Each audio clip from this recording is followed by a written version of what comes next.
ধেয়ে আসছে ঘূর্ণিঝড় রেমাল। রেমালের প্রভাবে সাগর এখন অত্যন্ত অশান্ত হয়ে পড়েছে। সন্দ্বীপে এখন ৯ নম্বর মহাবিপদ সংকেত চলছে। রাতেই রেমাল তার দানবীয় রূপ নিয়ে তাণ্ডব লীলা চালাতে পারে। সাগর সংলগ্ন বেড়িবাঁধের চারপাশে যে মানুষগুলো বসতি স্থাপন করেছে তারা অত্যন্ত আতঙ্কে আছে। না জানি কখন কি ঘটে যায়। সরকারিভাবে ঘোষণা করা হয়েছে সকলকে আশ্রয় কেন্দ্রে আশ্রয় নেওয়ার জন্য। জোয়ারের পানি ক্রমান্বয়ে ফুলে উঠছে উপরের দিকে, ক্রমাগত বাড়ছে।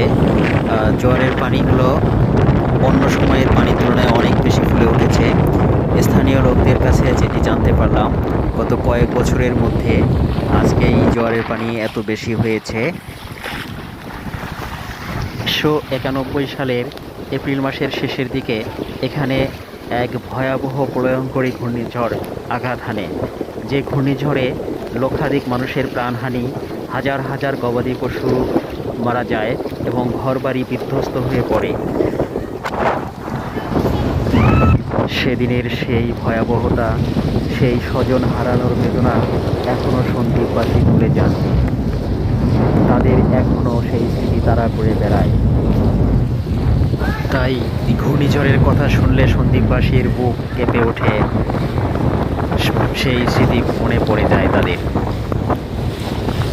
আল্লাহ যেন উপকূলবর্তী বসবাসকারী মানুষদেরকে নিজ দায়িত্বে নিরাপদে রাখে, সুস্থ রাখে।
এই তো আর 2 মিনিট 5 মিনিট।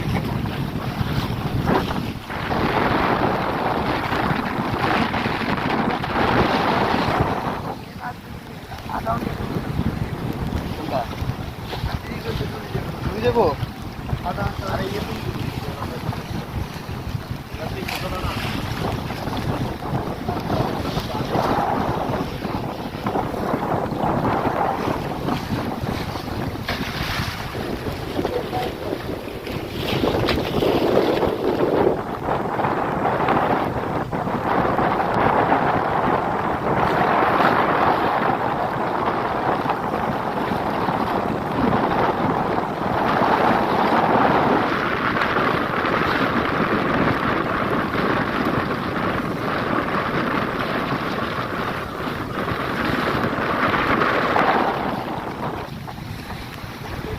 ya.